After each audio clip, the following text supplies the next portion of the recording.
Hello everyone, welcome back to my YouTube channel magic maths. So आज हम एक new chapter start कर रहे हैं 12th क्लास का, दैट इज़ मैट्रिसेस। एक बहुत ही अच्छा चैप्टर है। आई थिंक कि जितने भी चैप्टर्स हैं 12th के सिलेबस की, this is the most easiest chapter ever. Secondly काफ़ी ज़्यादा स्कोरिंग भी है। फाइनल एग्ज़ाम में आपको इसी चैप्टर से 6 मार्क्स का एक क्वेश्चन मिलेगा ही मिलेगा। एंड आज का जो वीडियो है ये बेसिक्स है, इसमें आपको बेसिक्स बताए जाएंगे मैट्रिक्स के बारे में चैप्टर को स्टार्ट करने से पहले। सो वीडियो को करते हैं शुरू। ओके, सो मैट्रिक्स चैप्टर शुरू करने से पहले हम उसके नाम का मतलब समझ लेते हैं, ठीक है। Okay, so matrix is the arrangement of numbers in the form of rows and columns. ये मैट्रिक्स की डेफिनेशन है कि मैट्रिक्स क्या होता है। सिंपल समझ लो, मैट्रिक्स का मतलब है अरेंजमेंट। किसकी अरेंजमेंट? नंबर्स की अरेंजमेंट। जब हम नंबर्स को रोज़ और कॉलम की फॉर्म में लिख देते हैं वो एक मैट्रिक्स बन जाता है। सिंपल, ठीक है। मतलब अगर मैं नंबर लिख रही हूँ 1 to 9 तक, 5 6 7 8 9, अभी मैंने कोई भी रैंडम नंबर लिख दिया, ठीक है। 1 to 9 तक नंबर लिखें। अब इन नंबरों को अगर मैं ऐसे ना लिखूँ, इसको अरेंज करूँ रोज़ और कॉलम्स में, जैसे कि 1 2 3 यहाँ लिखा, आगे 4 5 6 उनके नीचे कर दिए, ठीक है। 7 8 9 उसके नीचे कर दिए। तो अब ये मेरे जो नंबर्स हैं सिंपली ना लिख के अगर मैं उनको इस फॉर्म में लिख दूँ, रोज़ और कॉलम्स की फॉर्म में, और इसको इसके आसपास एक ब्रैकेट लगा दूँ, ये मैट्रिक्स बन गया। सिंपल।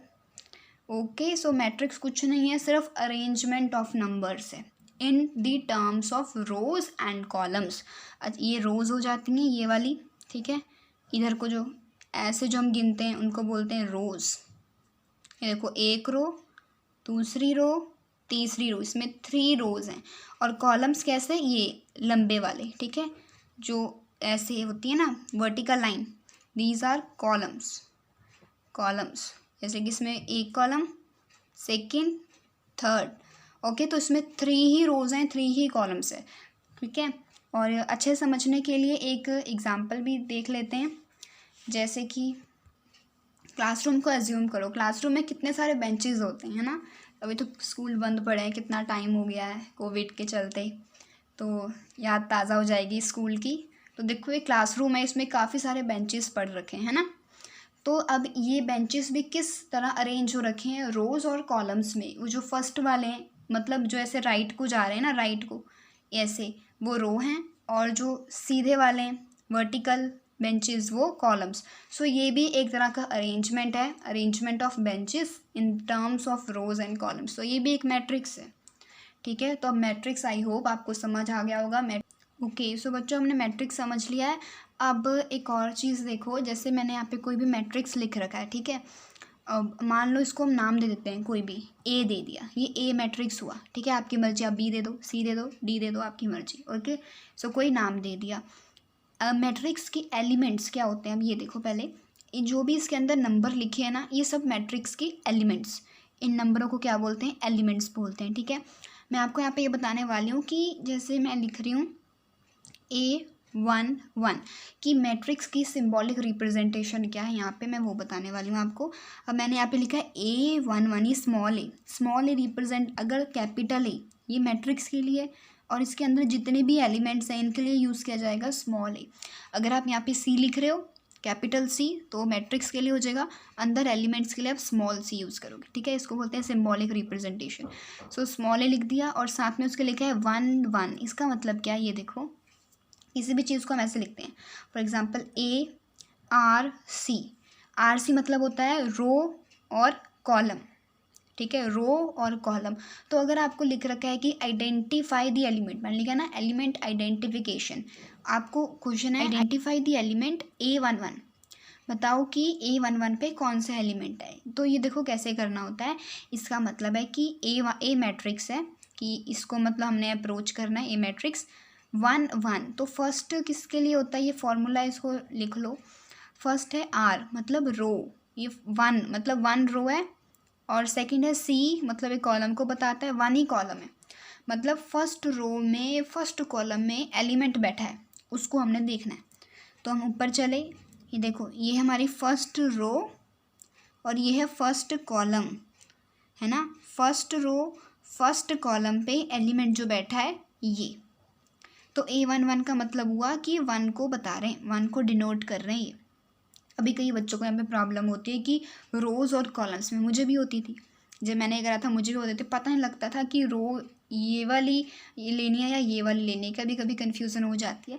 तो मैं आपको बताती हूँ एक बहुत ही बेसिक चीज़ कैसे करते हैं इसको। मैंने तो ऐसे किया था ये, शायद आपको भी अच्छा लगे। जैसे कि ये देखो ये रो है, ठीक है, तो मैंने करा था राइट से रो।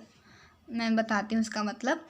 राइट रो मतलब कि जब भी हम राइट को जा रहे हैं ना, यहाँ से राइट को ही जा रहे हो आप राइट की तरफ, तो वो रो होगी, ठीक है, क्योंकि राइट आर से शुरू होता है और रो भी आर से शुरू, तो इसलिए मैंने किया था कि राइट वाले रो हैं और बाकी जो बचे सीधे वाले वो कॉलम्स हैं, ठीक है। तो वैसी बेसिक सी चीज़ थी। अगर कन्फ्यूजन होती है रो और कॉलम में तो आप ये देख लो कि जब आप राइट को जा रहे हो ऐसी वाली चीज़ वो रो हो जाएगी और दूसरी कॉलम हो जाएगी। ओके, सो एक और देखो, जैसे अब मैंने लिखा A32 मतलब थर्ड रो है, सेकंड कॉलम पे एलिमेंट बैठा है, ठीक है। तो चलते हैं इधर, ये first row, second row, third row, ठीक है। थर्ड रो ये I, second element, third row का सेकंड कॉलम यही है, सेकंड कॉलम वैसे ये है, तो इसमें एलिमेंट कौन सा कॉमन आया, एक लाइन ये है एक लाइन ये है, element common is 6, so that is 6।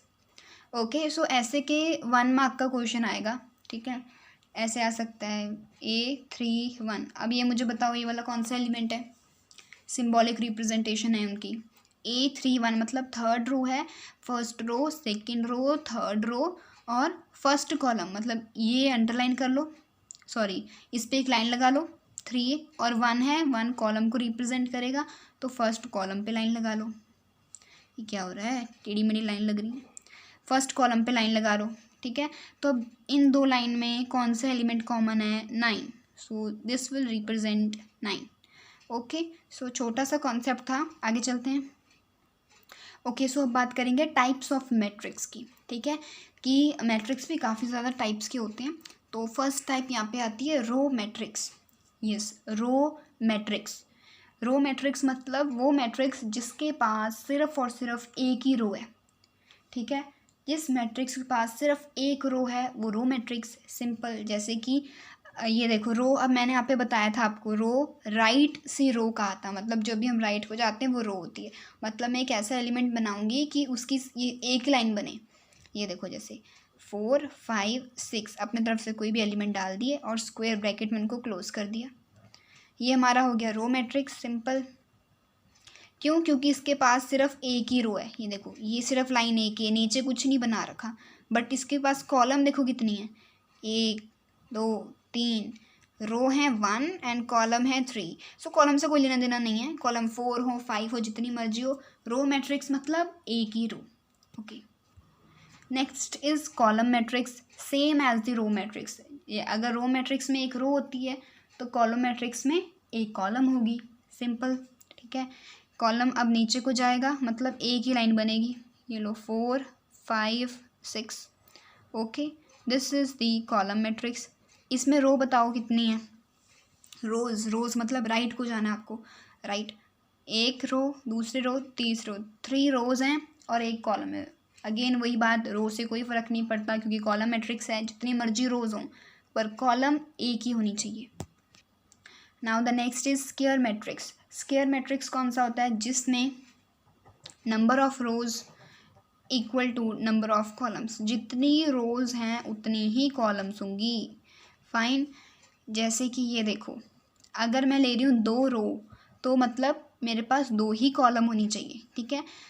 Okay, सो 1 2 3 4 कोई भी एलिमेंट लिख दिया, बंद कर दिया। ऐसे वाले मैट्रिक्स में देखो क्या है, 2 रोज हैं, एक रो दूसरी रो और 2 ही कॉलम्स हैं, ठीक है, 2 कॉलम्स। अगर आप 3 3 लेते हो तो आप क्या करोगे, 3 3 का भी देख लो, 1 2 3 4 5 6 7 8 9, ये क्या होगी, इसमें 3 रोज आ गई और 3 ही कॉलम्स आ गई। ऐसे आप 4 4 ले लो, 5 5 ले लो। ओके, सो स्क्वायर मतलब number of row equal number of column. Okay, so next is rectangular matrix. Rectangular matrix वो होता है, वो वाला मैट्रिक्स होता है जो स्क्वायर मैट्रिक्स ना हो, ठीक है। जो मैट्रिक्स स्क्वायर ना हो वो रेक्टेंगल हो जाएगा, ठीक है। ये जो मैंने लिख रखा है ये स्क्वायर का केस है ना, जिसमें नंबर ऑफ रो इक्वल थी नंबर ऑफ कॉलम के। अगर 2 रो हैं तो 2 ही कॉलम थी, ठीक है। पर अब ज़रूरी थोड़ी है कि हम 2 2 3 3 ये जोड़ा बना कर ही चलें, है ना। हम तो कितने मर्जी बना सकते हैं। मेरा मन करा मैं 2 रो बनाऊंगी और 3 कॉलम बनानी है, ठीक है। सो ऐसे के मैट्रिक्स आ जाते हैं रेक्टेंगुलर के अंदर। जो स्क्वायर नहीं वो रेक्टेंगल, ठीक है। बना के भी दिखा देते हैं आपको। अब देखो 2 रोज़ हैं, 1 2 3 4 5 6, ये बन गया मैट्रिक्स। देखो इसमें 2 रोज़ आई, 1 रो, दूसरी रो और 3 कॉलम्स आ गई, ठीक है। जितना मर्जी कर लो, चेंज कर लो इनको, ठीक है, आपकी मर्जी है, वो रेक्टेंगुलर मैट्रिक्स हो जाएगा। एक और होता है ज़ीरो मैट्रिक्स। ज़ीरो मैट्रिक्स कौन सा हुआ? As the name indicates zero, जिसके सारे एलिमेंट ज़ीरो। कोई ऐसा मैट्रिक्स जिसके अंदर सारे एलिमेंट क्या हों? ज़ीरो हों, ठीक है, that is zero matrix, simple सा। सो देखो डायगोनल मैट्रिक्स कौन से होते हैं? डायगोनल मैट्रिक्स वो होते हैं जिसमें, अभी इसको मत देखो, नीचे वाली चीज़ें मत देखो, सिर्फ इसको देखो, ठीक है। सिर्फ इतना तक देखो कि जब i इक्वल टू जे हो। अब ये आई जे क्या है? देखो जो मैंने एलिमेंट्स लिख रखे हैं ना, A11 A12 A13, तो ये अलग अलग नंबर्स हैं। तो इनको डिस्टिंग्विश करने के लिए i और j, मतलब बेसिक में इसको ऐसे लिख सकती हूँ AIJ, ठीक है। AIJ, आई जो है ये फर्स्ट वाले के लिए, रो के लिए होता है, और जे ये सेकेंड नंबर जो है, ठीक है, तो उसके लिए जे होता है। तो डायगोनल मैट्रिक्स वो होते हैं जिसमें i इज़ इक्वल टू जे हो। अब एक मिनट, जैसे ये देखो, जैसे ये वाला है ना A32, इसमें i कितना है? i देखो फर्स्ट वाला i है, मतलब i3 है, और j कितना है? इस वाले में j कितना है? j है हमारा 2, ठीक है। तो अलग अलग है ना। तो डायगोनल मैट्रिक्स कब होगा? When i is equal to j, मतलब अगर i 1 है तो j भी 1 हो, i 2 है तो j भी 2 हो, ठीक है। सो ये वाले एलिमेंट जो है ना, A11 A22 A33, ये एलिमेंट्स होते हैं डायगोनल मैट्रिक्स, ठीक है। सो डायगोनल मैट्रिक्स वो होते हैं जिसमें i इज़ इक्वल टू जे हो। अभी तो मैंने 3x3 का मैट्रिक्स बनाया, यहाँ पे A44 भी हो सकता है, ठीक है। ये मैट्रिक्स और बड़ा बनेगा तो नीचे यहाँ पे A44 भी आएगा, वो भी ले सकते हो। तो सिर्फ वो वाले एलिमेंट्स जिसमें i इज़ इक्वल टू जे हो वो होते हैं डायगोनल मैट्रिक्स। और एक और बहुत ज़रूरी बात है कि इन एलिमेंट्स को छोड़ के बाकी सारे एलिमेंट्स ज़ीरो होने चाहिए, ये भी बहुत इंपॉर्टेंट है। जैसे समझो, जैसे कि ये मैंने मैट्रिक्स लिख रखा है, ठीक है। तो क्या ये, वैसे तो स्क्वायर मैट्रिक्स है, क्या ये डायगोनल मैट्रिक्स भी है? क्या ये वाला मैट्रिक्स डायगोनल भी हम इसको कह सकते हैं? नहीं कह सकते, क्योंकि आप कहोगे हाँ कह सकते हैं, ये देखो ये वाले एलिमेंट्स होंगे आपके डायगोनल मैट्रिक्स वाले, बट नहीं, क्योंकि डायगोनल मैट्रिक्स की 2 कंडीशन है। एक तो ये जो मैंने बताई, i इज़ इक्वल टू जे होना चाहिए, और दूसरी ये है कि ये वाले एलिमेंट्स को छोड़ के बाकी सारे ज़ीरो होने चाहिए। मतलब कहने का ये है कि 1 5 9 इनको छोड़ के बाकी जितनी भी जगह है वो वेकेंट होनी चाहिए। Now this is a diagonal matrix, ठीक है, कि सिर्फ हमको ये वाली लाइन ही दिखनी चाहिए, बाकी सब ज़ीरो होना चाहिए, that is diagonal matrix. Next is unit matrix. अब यूनिट मैट्रिक्स भी एक डायगोनल मैट्रिक्स ही होता है, देखो है ना, सिर्फ इसके डायगोनल एलिमेंट्स ही हैं, बाकी सब जगह ज़ीरो ज़ीरो है। तो unit matrix is also a diagonal matrix, बस इसमें क्या होता है, सारे जो डायगोनल एलिमेंट्स हैं वो यूनिटी होंगे। यूनिटी मतलब 1, ठीक है, जितने भी डायगोनल एलिमेंट्स हैं वो सब 1 1 होंगे, that is a unit matrix, इसको हम कह देंगे, ओके, यूनिट मैट्रिक्स। तो इसके बाद सिर्फ एक मैट्रिक्स बचा है, last matrix is the triangular matrix. So triangular matrix, जैसे कि नाम है इसका, मतलब मैट्रिक्स ट्राइंगल की फॉर्म में होगा, है ना, ट्राइंगल की फॉर्म में होगा। तो मैंने यहाँ पे एक मैट्रिक्स ड्रॉ कर रखा है। अब ये देखो, ये एक ट्राइंगल बना रहा है मैट्रिक्स, ये ऐसे, ठीक है, ऐसे ट्राइंगल बन गया। मतलब एक ट्राइंगल में एलिमेंट्स होने चाहिए, उनको छोड़ के, उस ट्राइंगल को छोड़ के बाकी सारे एलिमेंट क्या हों? ज़ीरो। फाइन। सो ट्राइंगुलर मैट्रिक्स 2 तरह का होता है, ये एक होता है अपर ट्राइंगुलर मैट्रिक्स, एक होता है लोअर ट्राइंगुलर मैट्रिक्स। जो मैंने ये वाला बना रखा है ये अपर ट्राइंगुलर है, क्योंकि ऊपर एक बन गया ट्राइंगल। अब मैं आपको लोअर बना के दिखाती हूँ। इधर लोअर ट्राइंगुलर क्या हो जाएगा कि अब ऐसे बनेगा, नीचे को बनेगा, है ना, पहले ऊपर को बन गया था, अब नीचे को। अब यहाँ पे एलिमेंट्स भर दो, 2 3 4 अपने तरफ से जो मर्जी, इसको छोड़ के, नीचे वाले को छोड़ के बाकी सब zero, that is the lower triangular matrix, that is upper triangular matrix. Okay, so यही था आज की वीडियो में। अगली वीडियो में हम इंट्रो करेंगे हमारी एक्सरसाइज नंबर 1 का। Okay, so till then take care, bye bye.